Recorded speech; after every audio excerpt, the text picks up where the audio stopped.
Hello everyone, this is Amin and you are watching Amin Info. और आज की इस वीडियो में दोस्तों हम बात करने वाले हैं SCERT Delhi DLED online counselling की गाइडलाइंस के बारे में। क्या इंपॉर्टेंट डेट्स हैं, कौन कौन ऐसे कैंडिडेट्स हैं जो ऑनलाइन काउंसलिंग में पार्टिसिपेट कर सकते हैं, और क्या आपको एक्चुअल में ऑनलाइन काउंसलिंग में पार्टिसिपेट करना चाहिए या नहीं करना चाहिए, वही हम इस वीडियो में बात करने वाले हैं।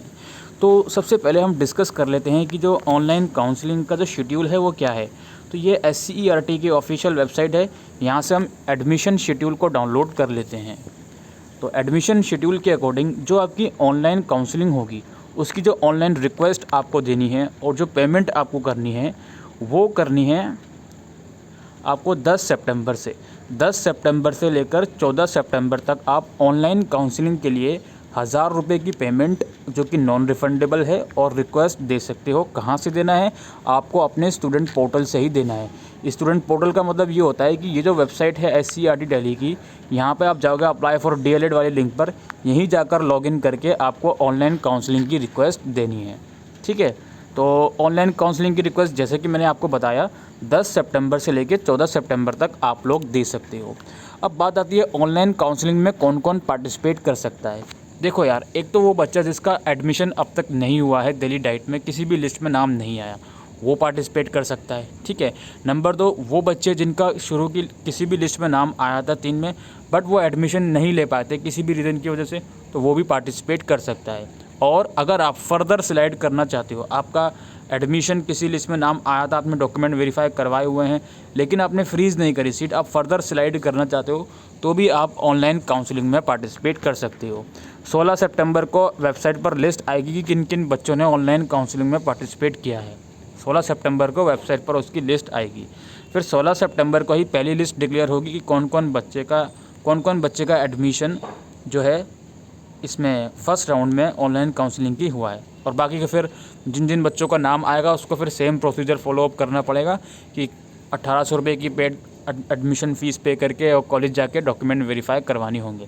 जिसने ऑलरेडी फ़ीस पे करी हुई है, जैसे कि मैंने आपको बताया कि बहुत से बच्चे ऐसे भी होंगे जिनका फर्स्ट लिस्ट में नाम आया था बट वो एडमिशन नहीं ले पाए थे, हो सकता है उन्होंने फ़ीस पे करी हुई हो, तो दोबारा से आपको फ़ीस पे करने की ज़रूरत नहीं होगी। वहाँ पर आपका ऑनलाइन काउंसलिंग के बाद जिस भी इंस्टीट्यूट में नाम आएगा वहाँ का अलॉटमेंट लेटर का प्रिंट आउट लेकर और जितने भी रिस्पेक्टिव डॉक्यूमेंट हैं वो लेकर आप अपने जो भी आपका डाइट अलॉट हुआ होगा वहाँ पर जाकर वेरिफिकेशन करवा लीजिएगा 16 और 17 सितंबर को।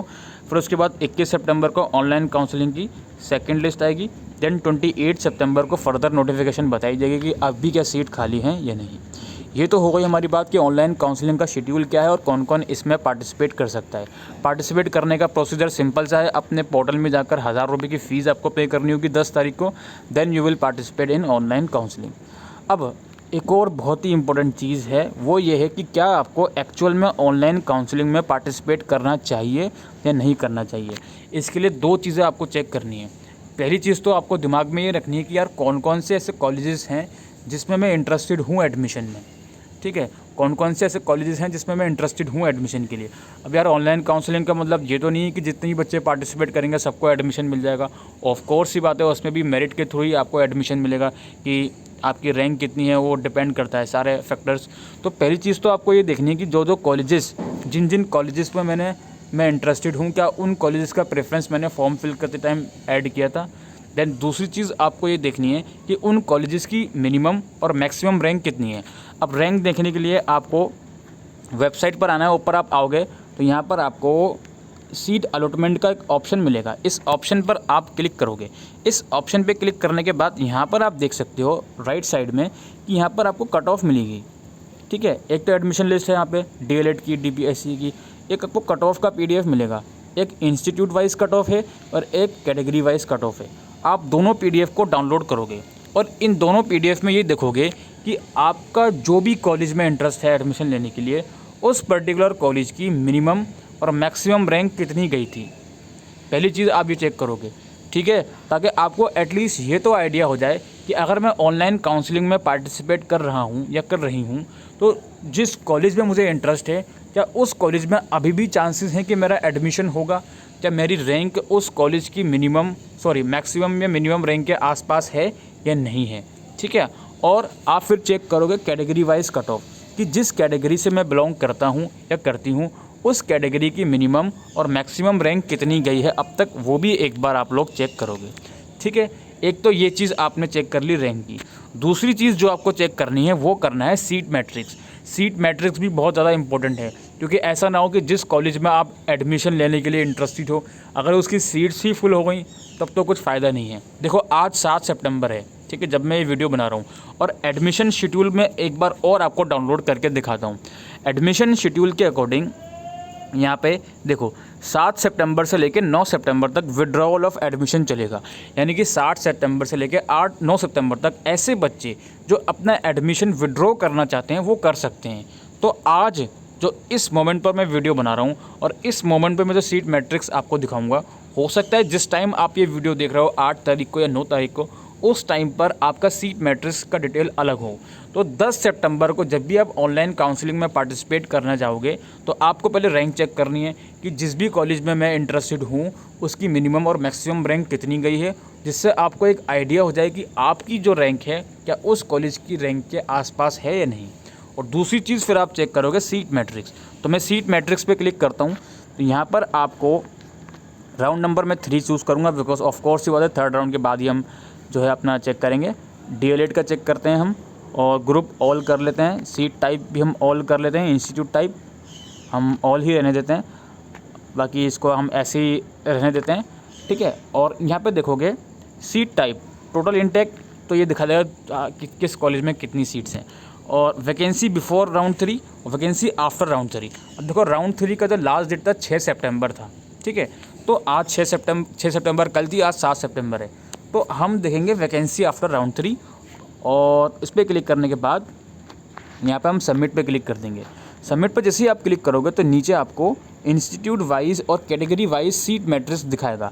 जैसे सबसे पहले मुझे दिखा रहा है कि जो आपका आर्यन कॉलेज ऑफ एजुकेशन है, जो कि आपका विलेज नवादा में है, शिव शंकर रोड में, उसमें जनरल की एक भी सीट नहीं है। पीडब्ल्यूडी की 3 सीट्स उस कॉलेज में हैं। ठीक है, तो ये मेरे को यहाँ पे दिखा रहा है ओबीसी की 0 सीट्स हैं और शेड्यूल ट्राइब की 7 सीटें हैं, और टोटल सीट्स इस कॉलेज में 7 हैं। तो ये चीज़ भी आपको देखनी पड़ेगी, बहुत इंपॉर्टेंट चीज़ है ये। इसी तरह से जो दूसरा कॉलेज है आर्यन कॉलेज ऑफ एजुकेशन, जो दूसरा कॉलेज है उसकी सीट्स मैट्रिक यहाँ पे दिखा रहा है। ठीक है, डीएलएड की फीमेल सीट्स यहाँ पे दिखा रहा है अदर स्टेट्स वालों की। ये ऊपर वाली जो सीट्स थी ये दिल्ली स्टेट्स वालों की थी, और नीचे वाली अदर स्टेट्स की। अदर स्टेट्स की एक सीट खाली है, इसमें 2 सीट्स खाली हैं। ठीक है, एससी। इस तरह से आपको सीट मैट्रिक्स चेक करना है। और अगर आपको अपने रिस्पेक्टिव इंस्टीट्यूट का सीट मैट्रिक्स चेक करना है, सपोज़ करो मैं इंस्टीट्यूट टाइप यहाँ पे प्राइवेट कर देता हूँ, ठीक है, और एक्चुअल में मैं इंस्टीट्यूट का नाम भी चूज़ कर लेता हूँ। ये प्राइवेट में मुझे किस इंस्टीट्यूट का सीट मैट्रिक्स चेक करना है, तो सपोज़ करिए लवली टीचिंग सेंटर इंस्टीट्यूट जो है ये, जो कि प्रियदर्शनी विहार में है, इसको मैं चूज़ करता हूँ, और देन मैं सबमिट बटन पे क्लिक करता हूँ। इसके बाद मेरे को इस पर्टिकुलर इंस्टीट्यूट का सीट मैट्रिक्स दिखाएगा। यहाँ पर इसकी पीडब्ल्यूडी की 1 सीट बाकी है और 2 सीट एसटी कैटेगरी की हैं। ठीक है, तो ये ऊपर दिखा रहा है कि दिल्ली वालों के लिए कितनी सीट्स हैं और जिनकी क्वालिफ़िकेशन दिल्ली के बाहर की है उनकी कितनी सीट्स हैं। तो ये एक इंस्टीट्यूट का यहाँ पे दिखाया। इसी तरह से अगर आपको किसी गवर्नमेंट इंस्टीट्यूट का देखना है तो इंस्टीट्यूट टाइप में आप स्टेट गवर्नमेंट चूज़ करोगे, then you have to choose particular institute. अब गवर्नमेंट इंस्टीट्यूट में बहुत ही कम चांस है कि सीट्स बची होंगी, फिर भी हम एक बार कोई रैंडमली इंस्टीट्यूट सेलेक्ट कर लेते हैं। सपोज़ करो साउथ वेस्ट वाला जो है, हम इसको चूज़ कर लेते हैं, देन इसको हम सबमिट करेंगे। तो सबमिट करने के बाद यहाँ देखिए इस पर्टिकुलर इंस्टीट्यूट में एक भी सीट खाली नहीं है अनफॉर्चुनेटली। अब ये मैं थर्ड राउंड की बात का देख रहा हूँ, अगर यही इंस्टीट्यूट का मैं थर्ड राउंड का पहले का देखूँ, हालांकि देखने का कोई मतलब नहीं है, फिर भी मैं आपको एग्जांपल के लिए दिखा रहा हूँ। तो थर्ड राउंड से पहले अगर इस इंस्टीट्यूट की हम बात करें तो यहाँ पे सीट्स थी, देखिए यहाँ पे दिखा रहा है ना डेटा 2-1, इसका मतलब ये है कि ये डेटा ठीक है। थर्ड राउंड के बाद हम देख रहे हैं तो यहाँ पर कोई भी सीट नहीं दिखा रहा, यानी कि थर्ड राउंड में यहाँ पर सीट्स फुल हो चुकी हैं। ठीक है, अब जैसे कि मैंने आपको अभी इससे थोड़ी देर पहले क्या बताया था कि 7 से 9 सितंबर तक यहाँ पे जो है एडमिशन विड्रॉल का प्रोसीजर चलेगा। तो आप लोग इस चीज़ को 10 सितंबर को भी चेक करना जब आप काउंसलिंग के लिए पार्टिसिपेट करने जाओगे, कि 10 सितंबर की डेट में एक्चुअल में कितनी सीट खाली हैं जिस इंस्टीट्यूट में मैं इंटरेस्टेड हूँ। और दूसरी चीज़ आपको क्या चेक करनी है कि उस पर्टिकुलर इंस्टीट्यूट की मिनिमम और मैक्सिमम कट ऑफ या रैंक जिसको आप बोल सकते हो वो क्या गई है। ये दोनों चीज़ें आप चेक करोगे, उसके बाद ही आप ये डिसीजन लोगे कि क्या मुझे एक्चुअल में पार्टिसिपेट करना चाहिए या नहीं। ठीक है, क्योंकि सपोज़ करो एक इंस्टीट्यूट है, उसकी मैक्सिमम रैंक सपोज़ करो 4000 है और आपकी जो रैंक है वो 4500 है। ठीक है, 500 का डिफरेंस आ गया। तो आप ये सोचो कि आपको अप्लाई करना है या नहीं, और फिर आप ये सोचो कि उस पर्टिकुलर इंस्टीट्यूट में सीट्स कितनी हैं, आपकी कैटेगरी की कितनी सीट्स हैं, और फिर ये देखो कि यार आपसे ऊपर कितने बच्चे हैं, 500 बच्चे हैं। तो हर एक चीज़ देखनी पड़ती है ऑनलाइन काउंसलिंग में पार्टिसिपेट करने से पहले, ये आपको डिसाइड करना है। अगेन मैं बोलता हूँ कि ऑनलाइन काउंसलिंग में पार्टिसिपेट करने का मतलब ये बिल्कुल भी नहीं है कि आपको सीट्स 101% अलॉट हो जाएगी। और दूसरी चीज़ मैं ये बोलता हूँ आपसे कि मोस्टली प्राइवेट इंस्टीट्यूट में ही आपको एडमिशन मिलेगा। गवर्नमेंट इंस्टीट्यूट में ऑलमोस्ट सारी सीट्स फुल हो चुकी हैं। एज़ पर जो मैंने अभी देखा है, गवर्नमेंट इंस्टीट्यूट में बहुत ही कम सीट बची होंगी। ठीक है, आप उंगलियों पर गिन सकते हो कितनी सीट बची हैं। बाकी प्राइवेट इंस्टीट्यूट में कुछ थोड़ी बहुत सीट्स हैं और हो सकता है थोड़ी बहुत और बढ़ जाएँ, क्योंकि 7 से 9 सितंबर के बीच एडमिशन विड्रॉवल का प्रोसीजर चलेगा, तो उसके बाद हो सकता है सीट्स और भी बढ़ जाएँ। तो ये कुछ प्रोसीजर है ऑनलाइन काउंसलिंग का। बाकी 10 तारीख को वो पोर्टल खुलेगा, तो आप इंटरेस्टेड हो तो उसमें पार्टिसिपेट कर लीजिएगा। बाकी उसके बाद का जो प्रोसीजर है वो वेबसाइट पे सारा शेड्यूल गिवन है। तो इसी के साथ अभी के लिए वीडियो में इतना ही। Thank you.